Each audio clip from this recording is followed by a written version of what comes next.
Hey guys, Level Cap here. Today we've got an episode of Sniper Sunday, the series where we're going to explore the Recon class, bolt-action sniper rifles, and semi-auto sniper rifles, and try and figure out how to most effectively play this class and what techniques work the best. As before, these videos are going to serve as sort of a learning process for me as well. I don't consider myself to be an exceptional sniper. I think I'm decent, but I definitely have to use the gadgets and employ different tactics to try and win battles, because if I rely solely on my aim to win firefights, then I'm simply not going to do very well, because my aim as a sniper is decent, but it's not top notch. The majority of this gameplay that you're going to see is on Domination. The reason for that is I was trying to unlock scopes. Domination provides a consistent area to fight enemies and constantly upgrade and unlock stuff.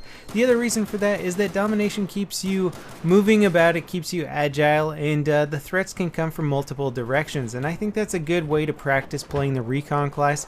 You can play it on rush and sort of set yourself up in an area where you don't have to worry about guys sneaking up behind you, and that can be a good way to get good at long distance sniping, but it also makes you a little bit complacent, and that's something that I definitely don't want to do as the Recon class, even while using bolt action sniper rifles. Now, as the mobile Recon, you have many tools to try and give you an advantage over knowing where your opponents are.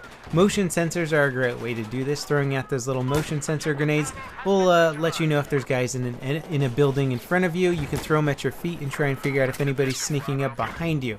So these are infinitely useful tools. Once you play the Recon class enough, you will start to unlock other ways, such as tugs and the MAV. Now, the tugs and MAV function a lot like they did in Battlefield 3. You can place little tugs at your feet, and this is more of a tool that you might want to use on a map if you're trying to hold down a building.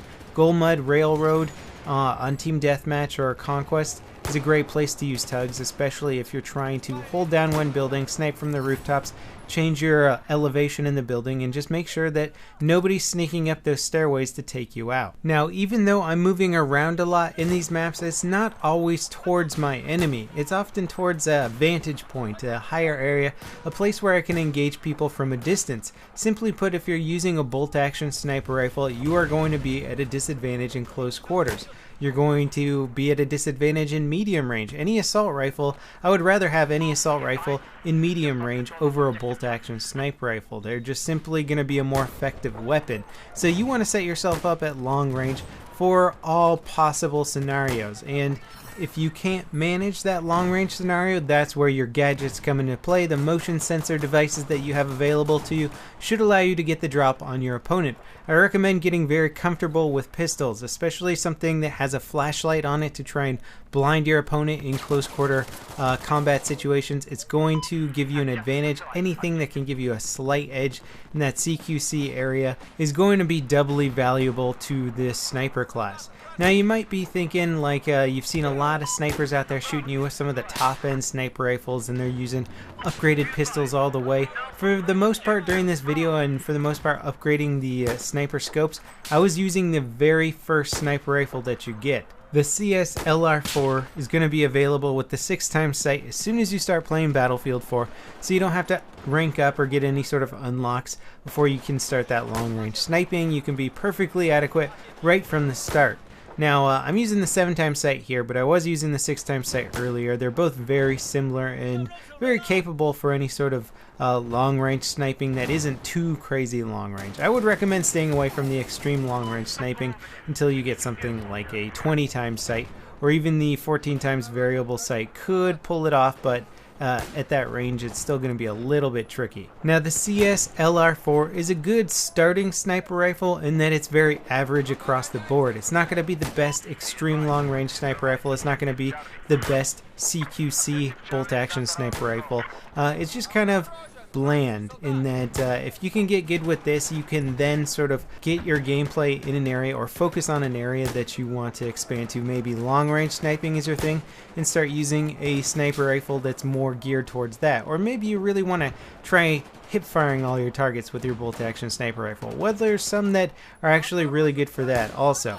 The CS LR4 is not the best at any of these things, but it's a great sniper rifle to start out with, and in terms of variability and just being decent all around, it's a great one to have. Now, unfortunately, one of the more difficult aspects about the CS LR4 is its muzzle velocity. Bullets coming out of this gun are going 500 meters a second, which might seem fast if you don't compare it to any other sniper rifle, but compared to all the other bolt-action sniper rifles, it's the second slowest one in the game. The M40A5 is the only one that shoots slower than this at 480 meters per second. Now, slow muzzle velocity means that it's going to be hard to hit moving targets. If they're in extreme close quarters, then it doesn't really matter. If they're at medium range, then it's not a huge deal. But longer range sniping, you're going to have to lead a lot more to hit those moving targets. You're also going to have to aim a little bit higher if you're trying to get a headshot at long range. Now, you can always zero the sight depending on how long a range your targets are. And that's something that I'm probably going to cover in more long-range sniping videos, but the basics of it right now is to hit V to zero your sight to different distances. You can actually see at the bottom of your screen, it'll tell you what you're zeroed at. And if you zero your sight at 200 meters and you're aiming at a target that's 200 meters away, your bullet will hit exactly dead center on your crosshair. This can be great when used in combination with a rangefinder to quickly zero your target and figure out what distance you're shooting people at. But this is something, again, I would recommend for only extreme long distance shooting. As for anything that's medium range or medium to long range, you're pretty much going to want to gauge that distance on the fly and make the adjustments very quickly without having to zero your sight or anything like that. You'll notice that I've been hanging out on the rooftops a lot in these videos. It's something, you know, that's perhaps not the most admirable tactic, but as a recon class, or a sniper class rather, using the roof, taking advantage of high vantage points is really something that I needed to do personally to get the kills that I was looking to try and get to rank up my guns and get scopes for them. And as the sniper class, I feel like I'm a little bit more justified in taking more campy tactics, and because I also play other classes more than I play the recon class, I'm often getting shot by snipers up in little hard to reach areas, and so I know just how annoying it can be, and it's nice to sort of get my turn at being the guy who's camping in those hard to reach areas and sniping people who are just completely unaware of the fact that I'm zeroing in my sights on their head. Now, as you get comfortable playing the sniper class, the recon class, you will eventually get the sniper field upgrade. And this is a great upgrade for any bolt action user out there, because the very first level, the thing that you get by default when you equip this field upgrade, is hold breath, which effectively increases the time you can hold your breath by 2. And for those of you who perhaps don't know what this is, when you hold shift on PC and probably a different button on consoles, you basically steady your sniper rifle scope by holding your breath, and it allows you to zero in on people's heads.